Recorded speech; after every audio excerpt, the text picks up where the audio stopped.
You just see me like running back in. Can I get you? Could you nudge down a little bit? Is that right? Cool. Yep. I just feel like I was on the edge of the frame there. Okay. Hey everyone. I'm gonna clap. Yes. I don't know why. Hey everyone, welcome back to the Humble&Brag podcast. That's our work in progress name until we find something cooler or more interesting. In this episode, we're kind of going with this new format where I grill Ed and then Ed grills me in terms of the questioning. I have a really pressing question and it kind of ties back to how we first met. Okay. You look a little bit nervous. I'm just trying to remember how we first met, to be honest. I think on LinkedIn technically, but in person. It's weird because I'd seen you on Instagram stories and YouTube videos and stuff previously, and so you feel like you know the person already a little bit. And then you meet and then them. you're actually like working about, 2 miles down the road? Yeah. And then Probably you kind of less. meet them and you have this like sense of celebrity. You thought I'd be taller. I thought I judged your height extremely accurately. I get because I get that. I'd seen you next to people that I actually knew in real life. So you knew the measure of the man before we actually met. Wouldn't have hired you otherwise. Otherwise, this would have been weird, right? If I'd been odd, It is. I mean, you are. Enough about that. Bad posture to compensate. But I wanted to tie it back. Okay, I wanted to tie it back to how we met in relation to you building out YouTube channels. Mm-hmm. So bear with me. It's a little bit of a nebulous theme at present. But I want to take you. You've now worked on multiple YouTube channels. We just mentioned in the previous recording that you started in 2008. It's now currently 2023, soon to be 2024. I shouldn't say that because it will make the video a bit more dated. Mm-hmm. I'll maybe cut this bit out. It's 2027. It's 2027, and we're both millionaires now. But I want to take it back and just justify. How would you justify basically at these companies that you were working in? Mm-hmm. How did you kind of justify your role and using YouTube as not your role per se, but using YouTube as a device within your kind of marketing strategies? Like, what kind of buy-in did you have to get? What kind of stats or analytics did you look at? How did you justify YouTube in those areas that you worked in before? Mm-hmm. So it took quite a long time, and therefore it will take a little bit of time to tell you the story of how it happened. I think we have time. It's a podcast. I mean, if you're interested in YouTube, if you're interested in building the YouTube channel, your company, especially if you're like a startup or scale up, I think it's going to be interesting. If you're not interested in YouTube, I wouldn't know why you're watching anyway. So I'm going to go into it. Basically, Babel,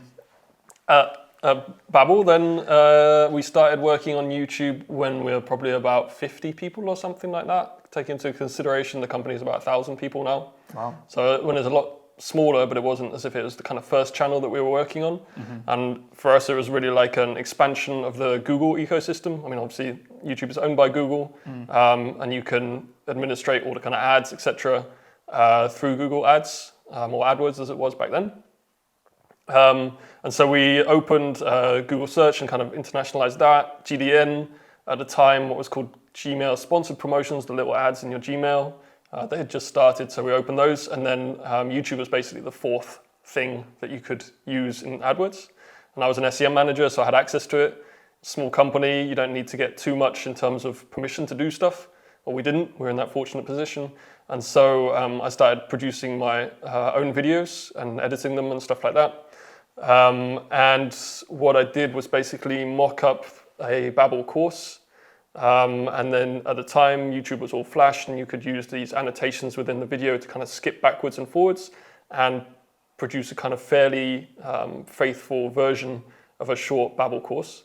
And then we would take people at the end of those videos into the product itself, and they would kind of continue seamlessly on their journey, and eventually, hopefully, buy a subscription.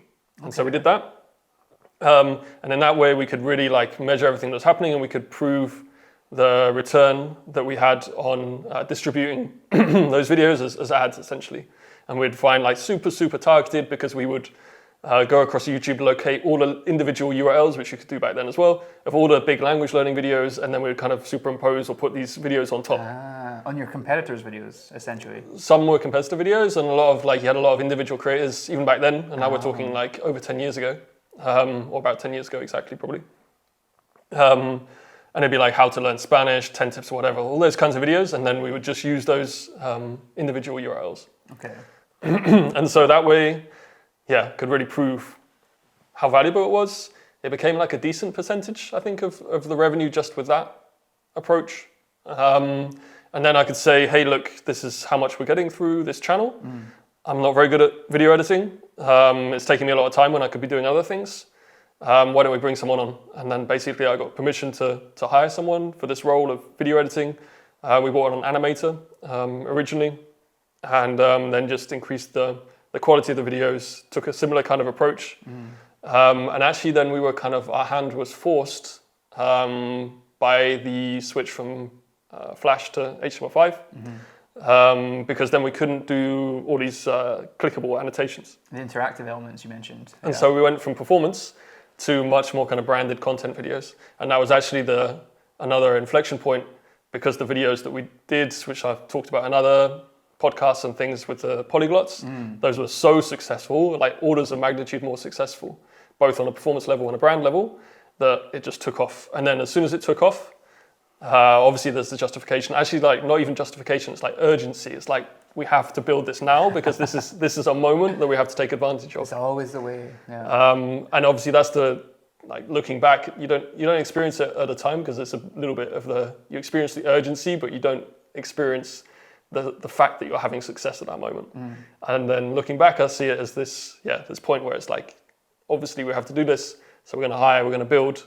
And a very exciting kind of moment. And that's at a point that we actually went from, over the next year or two, we went from 1 person to 6 people in the video team. That's a lot. That's a big increase. And it's interesting that you mentioned that with Babel in particular, you started off with a kind of performance focus, which I always find is a very numbers focused, analytical, easy to measure almost, the ROI of what you do, to then off the back of some successful, almost I would say viral content, you went and it just exploded the organic content, and then that took precedence, right? Or not precedence, but... I think, so what we were good at doing was, on the one hand, recognizing the importance of the performance side of the videos, the direct impact that was very trackable.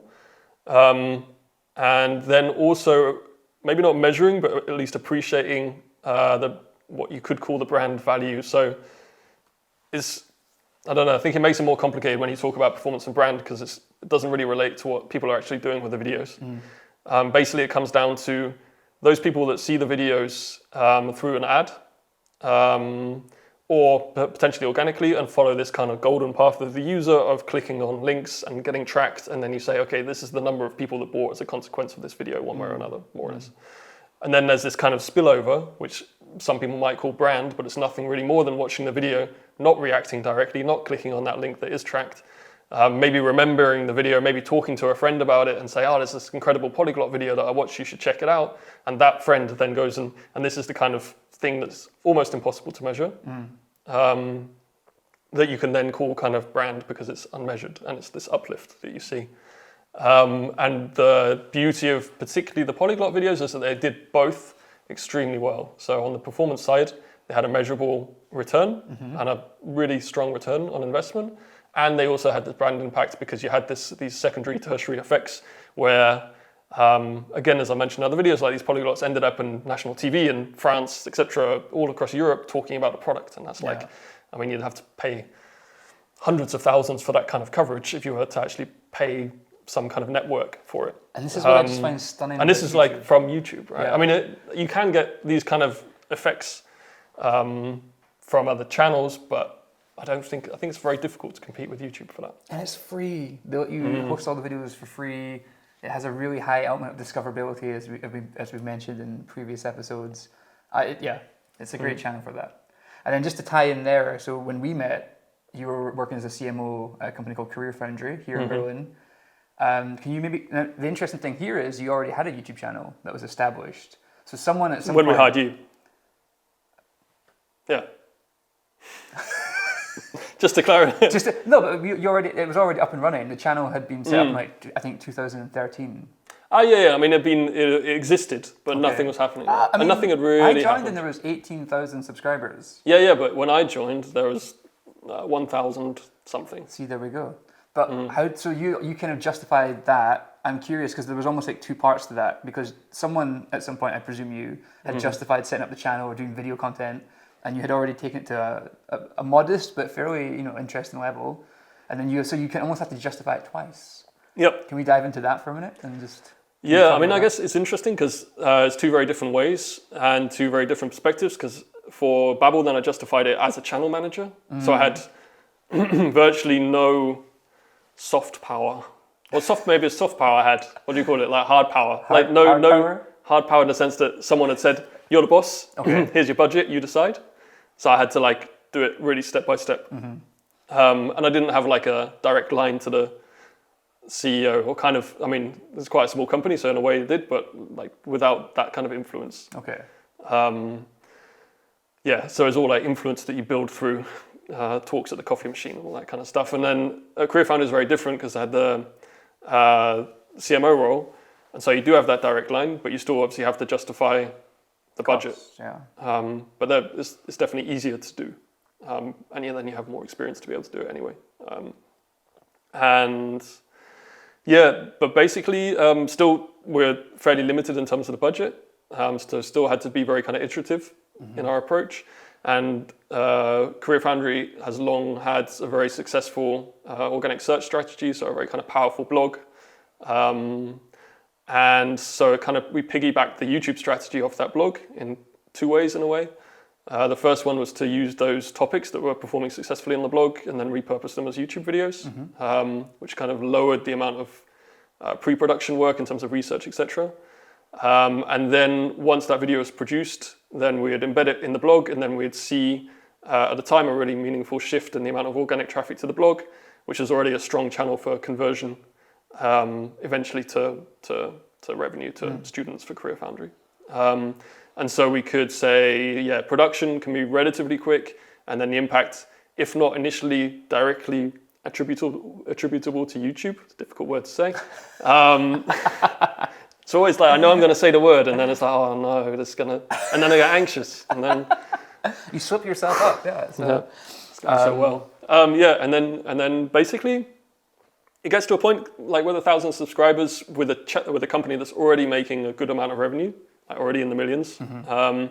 It's difficult to say, like with 1,000 subscribers, yeah, this is having this impact. But then you get to another point pretty quickly where you say, actually, this channel is by itself generating enough revenue to justify bringing on more and more people.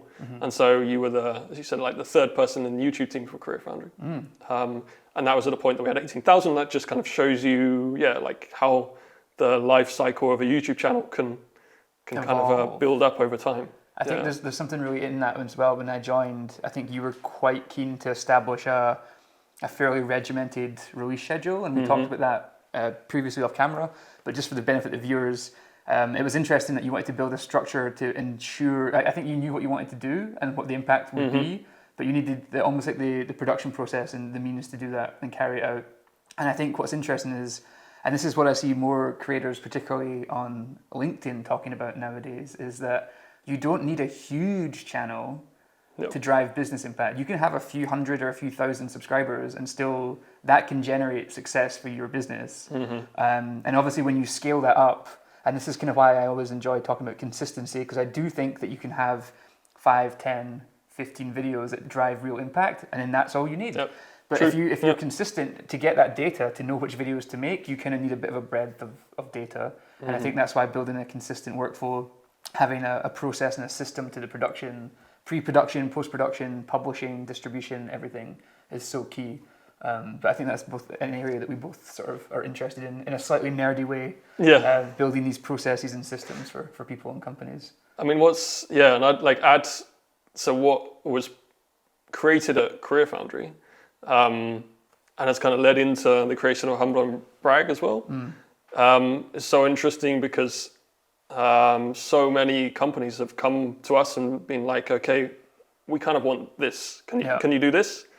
Yes, we can. And yes, I mean, the answer is yes. Yes. And I find that so interesting because then that level of justification is made so much easier because you just have this example. And now, fortunately, I mean, the reason for the creation of Humble&Brag is because we don't think there are enough companies that are harnessing the channel anywhere near enough or successfully enough. But there are channels out there, like Career Foundries, like, the other ones like Nothing, I think, have an amazing, the mobile phone production company. There's probably a fancier name for that kind of company. It's probably also what's Apple? It's a mobile phone production company. Massively underselling what they do. I think it's like a general... Just a tech company. Tech company, tech products. Hardware. Tech hardware. It sounds like DeWalt or something. Go and check out the channel. It's a lot easier if you just go and check out the channel. Yeah. But you have these templates of what you can do and how successful it can be. Absolutely. Which didn't really exist back in the time of, even with Career Foundry, a couple. AJ and Smart, where you were working, was obviously an inspiration. But back with Babbel, then hardly any companies.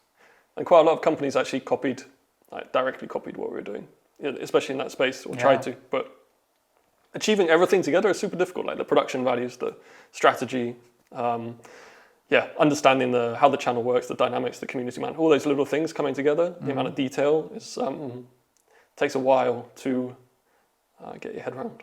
For sure. And maybe just to wrap that up then, because I find these points super interesting, but if you applied that knowledge and everything that you've learned about, the buy-in, the justification going forward, what could people watching do? Maybe they've got a small business, or maybe they work as part of a larger business, they've got a team. What would you do that they could recommend to these people to get justification? Tying up all your learnings, if you were to start over again, how would you justify it going forward? Really depends on the size of the company. If you say like a relatively established company, then hopefully you'd be able to do the research, show some examples of different successful channels, and maybe just work with benchmarks to say, okay, if we invest and we hit this kind of number of viewership, this views or viewership, these are the kind of conversion rates that we'd expect, all those kinds of things, then hopefully you could justify it at quite a kind of strategic level.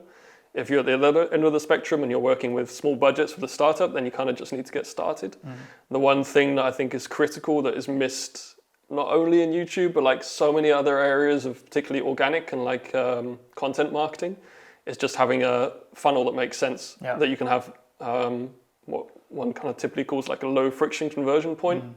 So something that's free, something that's downloadable, something that has to be of value that people can sign up for. And that's great because they kind of enter your ecosystem, but it's also great because it just gives you that data point. And it says, okay, you have one lead. And so you produce this video, you have a few CTAs in the video to click on the link beneath the video that takes you to this thing that is of value and is low friction and is probably free. And then you see the first person that's signing up having viewed the video and clicking through. And then as soon as you have that, you have those first little data points, then hopefully you start seeing those people convert to whatever later stage of the funnel is. And then you say, okay, we're making a little bit of revenue through this. And then you have immediately not just a benchmark, but actually concrete data to go to your boss, your superior, the C-level, whatever, and say, we should invest in this. And the advantage that YouTube has, as you said before, is like that it's kind of free. Okay, you need production. And you need people to do production. That probably means you need a few salaried members of the team, or you need an agency. But it still often pales in comparison to let's go and spend, which most startups do, like 100K a month on Meta or Google. Exactly. Like almost all the advertising dollars go to Meta and Google. Okay, YouTube is owned by Google, but there's not much that actually goes to YouTube, especially with startup budgets. In terms of organic content, particularly, right? Yeah, in terms of organic, kind of like tiny. And I mean, just could go on and on about this, but if you want to build like a meaty content strategy, and if you want to build brand as a startup, video I think is utterly essential. Unless you have like a founder with a well-known founder, or a founder that's extremely good at PR and can kind of really build up the brand through those channels. Then you need something. And I think that's where with Babbel and Career Foundry, in terms of the influence I had in those companies, which I'm not going to overstate, but of that influence, so much of it came from the fact that we established video as a team and as a channel. Absolutely. And I think just one last point on that, when you mentioned, startup budgets going to Meta or, Google ads and such, you put those upfront costs into YouTube, whether it's a salaried role or a freelancer supporting with production, post-production. Yep. That video is there and it just generates, hopefully if it's well engineered, it will generate content or generate leads and viewership impact for months, if not years to come. Whereas with the ads, for example, they get switched off at some point or they get refreshed, the content, the creative. But YouTube, this is what we always talk about, and people are probably probably a little bit sick of hearing us talk about this, but this evergreen nature to the platform, where videos and work that you upfront costs you put in years prior can then still generate a business impact. Yep. And just like to wrap up and kind of put my CMO hat on and like look broadly across. Not again. I only just took it off. Exactly. No, but it's like look at the whole marketing team. The massive advantage of hiring a video specialist and video team is that you can then basically distribute or like produce content, not only for YouTube, obviously, but all the YouTube content can normally readily be repurposed for the other social channels. And then you also have a team that can turn their skills and abilities to producing performance videos and things like that. Absolutely. So performance ads for Meta or whatever it might be. And that just massively improves the quality of everything you're putting out and the volume of what you're putting out. And generally, because you have a team behind that, also the consistency is already kind of there, even if you don't have the internal kind of brand resources necessarily. And so that just levels up the quality of the marketing enormously. And that's all the companies I've worked at, that's been a huge competitive advantage because when you're starting out and you have video ads, like most startups of 10 people, 20 people, even like bigger than that, really struggle to produce that kind of stuff and struggle to produce it at scale and frequently and iterate on it. But if you have a team there, then that's possible. So yes, it makes everything better. Video, YouTube, go all in. Yeah. This is your year for it. We know what we're doing. I feel like this was such a value-led episode. The devil does protest, yeah, I think. Exactly. Cross our palms with silver. But I think this was a very valuable series of talking points. I've found it very interesting. Definitely how you justify YouTube as an investment or as an ROI, definitely. That's where so many companies fail because they don't have companies fail in terms of establishing YouTube as kind of at this first hurdle because it so often sits in such a funny space between kind of performance and brand teams or social teams and content teams and performance with paid ad side of it, pre-rolls, etc. And often there's just a kind of lethargy at the management level to actually say, okay, it should sit here. This is how we're going to build a team around it. It's important. It's as important as Meta or Google Ads or any other channel we're doing because it is or should be in terms of the potential that it has. And it just fails at quite a administrative, boring management level because people don't know how to understand it, compartmentalize it. But some people do. But I think we should wrap up there. Yep. I feel this has been the most valuable episode we've filmed so far. I feel like I got the most passionate about building YouTube teams. That's why we're doing what we're doing here at Humble&Brag. We don't need to apologise for it, right? Exactly, no. Hey, if you're following us and you're watching this and you're enjoying it, I feel like, we don't want to apologise to you. This is probably what you want. This is why you're here. As a millennial, I'm slightly uncomfortable with it, but I think we can learn from the younger generations about a bit of authenticity. This is where we need to start embodying more of the brag element of the Humble and Brag. Absolutely. I think it's more like humble and humble at this point. Anyway, we'll wrap up there. If you've enjoyed this video, drop us a comment. Let us know if you have any questions around the processes or the systems or in the justification that we've mentioned. And give us a little like. Tick a little like button is what I always say. Kind of leaning funny. I've stolen. It's like just almost 40 years old, so I need to limber up. I heard a creak there. I don't know if it was the 4 or your hip. But anyway, I know, thank you so much for watching, and we'll see you in the next episode. See you then.